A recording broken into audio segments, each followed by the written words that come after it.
Is ClickUp the right place for you to house your CRM? We get that question a lot from our clients recently, so let's dive in and see if we can get you some solutions. My name's Nate Goff. I'm a client coach here at ZenPilot, where we help teams streamline their operations in ClickUp. I personally have built over 200 workspaces. Now, some of the things I'm going to talk about solving today are: one, leads are expensive and hard to track. Two, opportunities often stall throughout the sales cycle with, people dropping the ball. There's various reasons, but we need to have eyes on that through the whole process. We all know that time kills deals. Three, sales works super hard, closes a deal, and now we have a rocky handoff to our delivery team to fulfill what we sold. That just ends up in terrible client satisfaction and actually creates a lot of problems down the line. All right, let's dive right in. So in ClickUp, you've got a hierarchy where we actually would put CRM as its own space. Okay, so that means it's in its own area. Now, we don't have any folders or anything like that, but we did put together 4 different lists for the CRM specifically. Now, if you're not familiar with ClickUp, this basically puts it in its own little area, but we can reference it to other areas inside of ClickUp when it's necessary or when it makes sense. So all you really need to know now is this space is set aside for the actual CRM. Okay, so it's not going to muddy anything else up. And it's super clear who's going to work on what and when things happened and by who. That's huge in a CRM world, right? Now, what's going to happen first if we follow the whole sales cycle? The first thing that happens is we get a lead. Now, leads can come from all different types of places. So a lot of our clients ask for help on an integration, right? So you can have an integration that would pull in that information, and then it would add the lead as an actual task inside of ClickUp.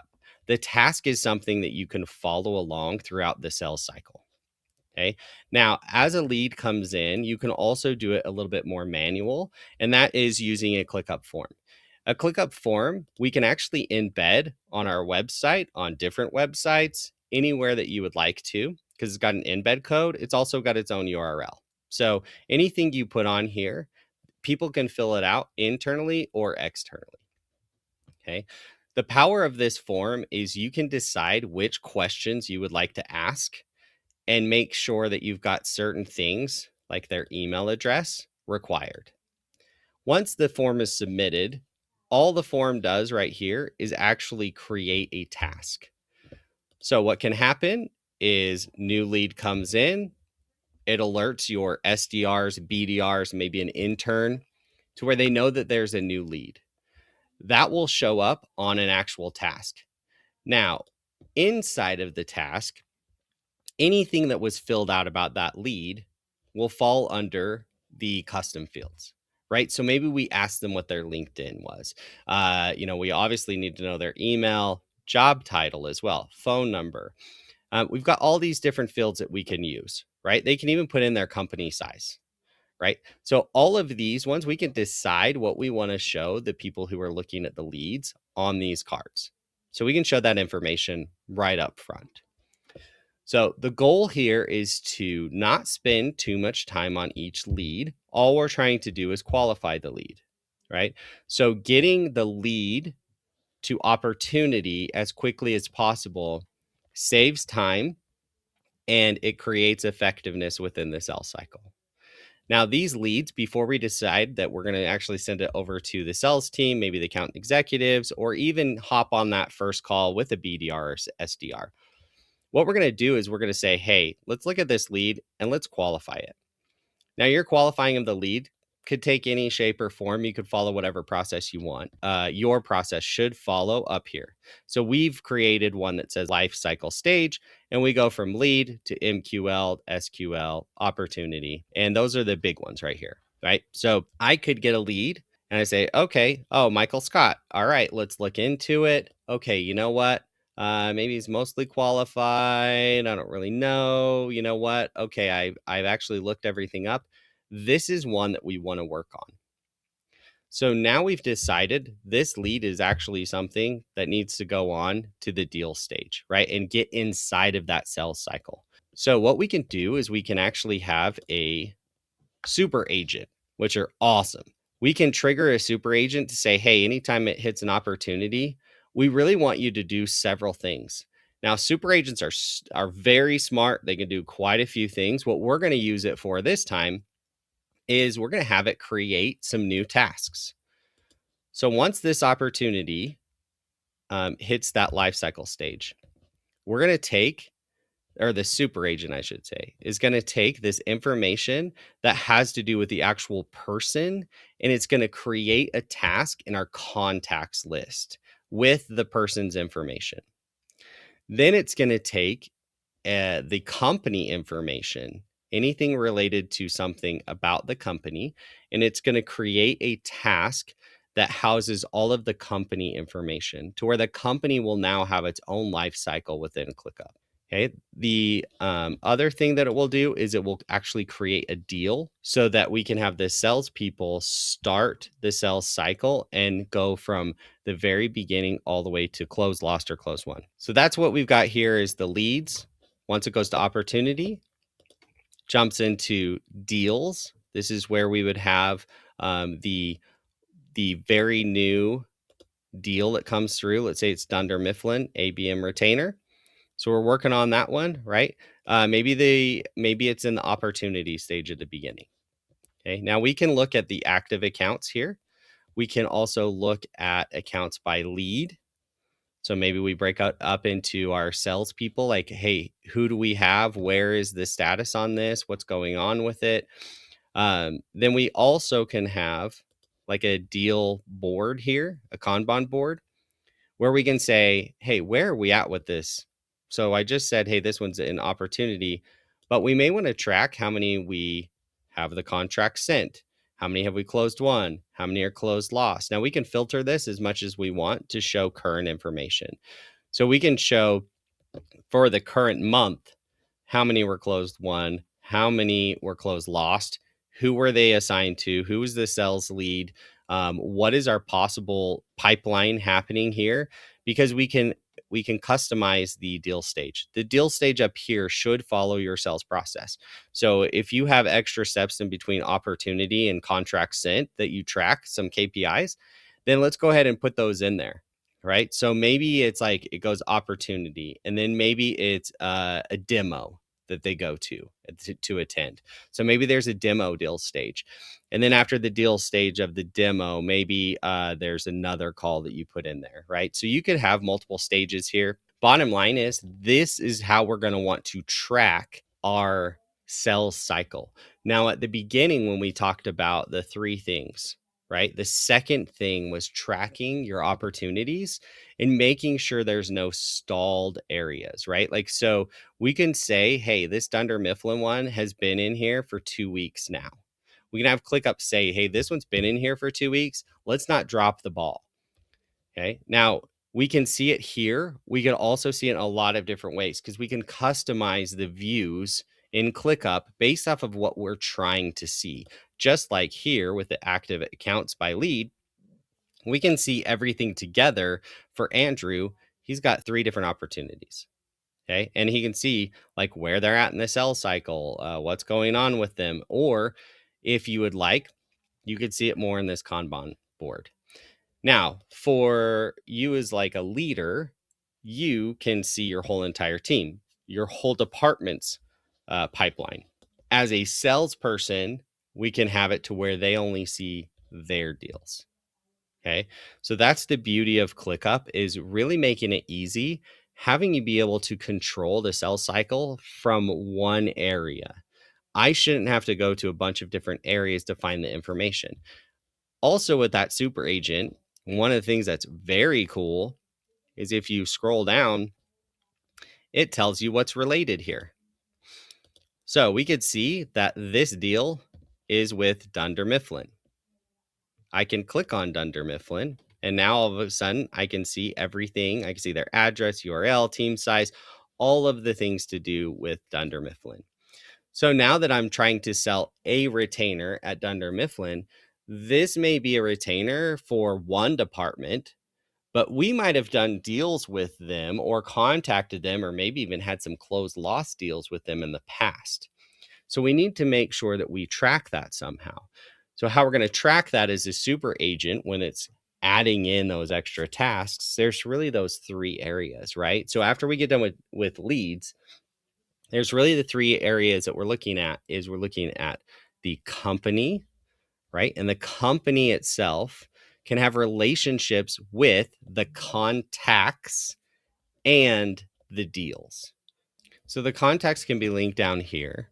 And what the beauty of this is you can decide what you want to see about this. So we could see from here, we could just pop into Michael Scott's actual task and see all the information, or we can pull this information forward like we did on the other one in leads, where it will show you that information up front.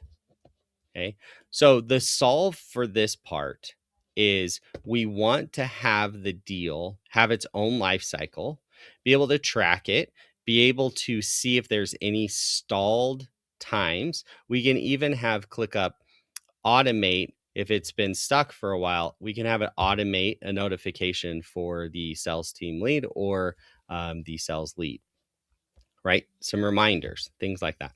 Now, we want to keep the clicks to a minimum.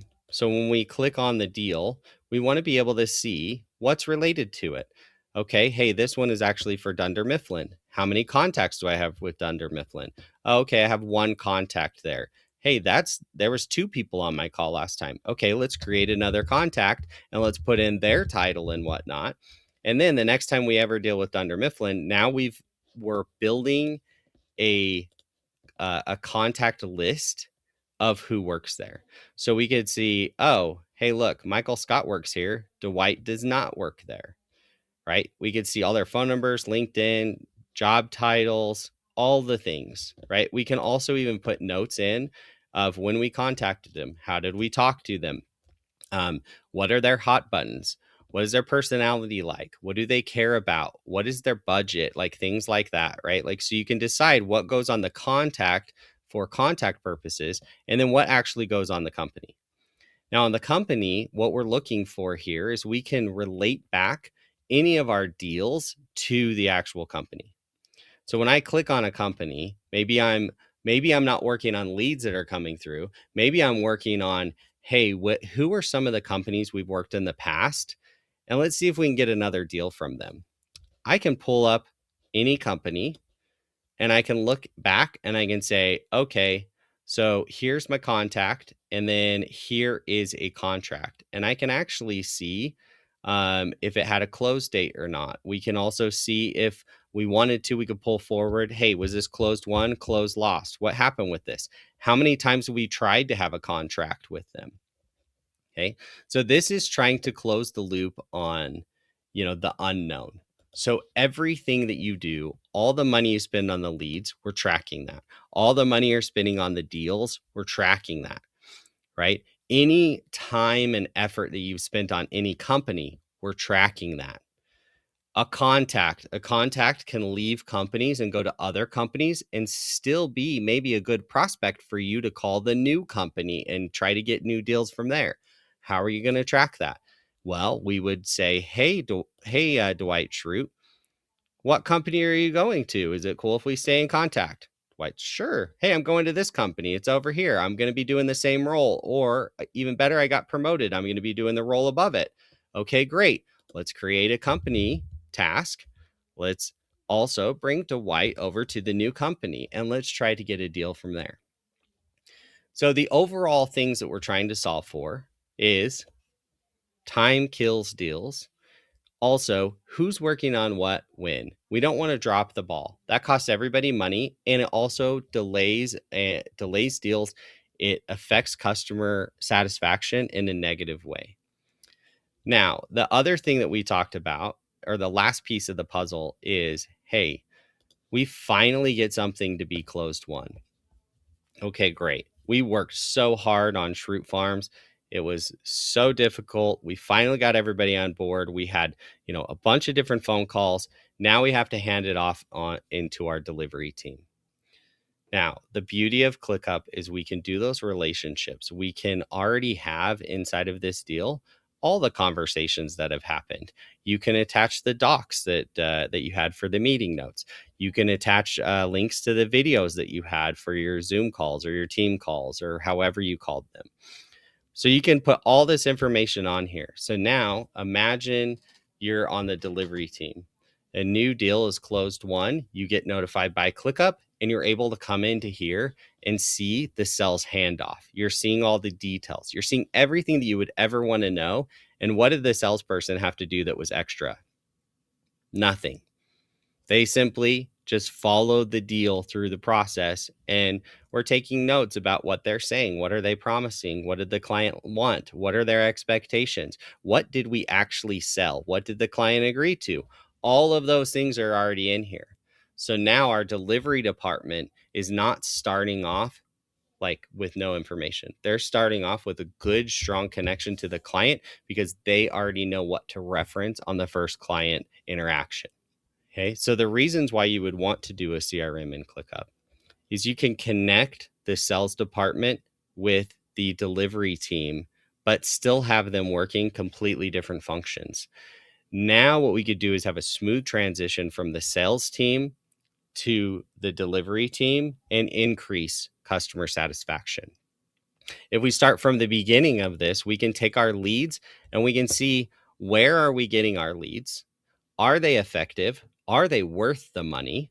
And what do we need to take that lead and qualify it before it gets to our sales team? So the leads, that's a huge critical portion that you can do dashboarding on. You can do all types of things. All right, next question you're going to ask me is, Nate, this seems super complicated. Is there more or is this it? No, there's definitely more. We didn't talk about super agents, which can make this thing like extremely easy and effective. We also didn't talk about the fact that almost every one of our clients that does this wants an integration from outside, lead generation systems, maybe their website. There's a lot of different integrations that you could do to pull in those leads and to pull in those opportunities. We also didn't talk about how we would track client health after this, or, hey, how are we doing within the sales cycle? We need to have centralized clients and sales data.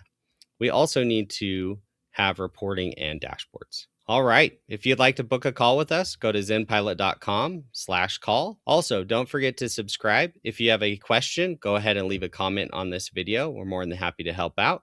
And we'll see you soon with some more project management content. Talk to you soon.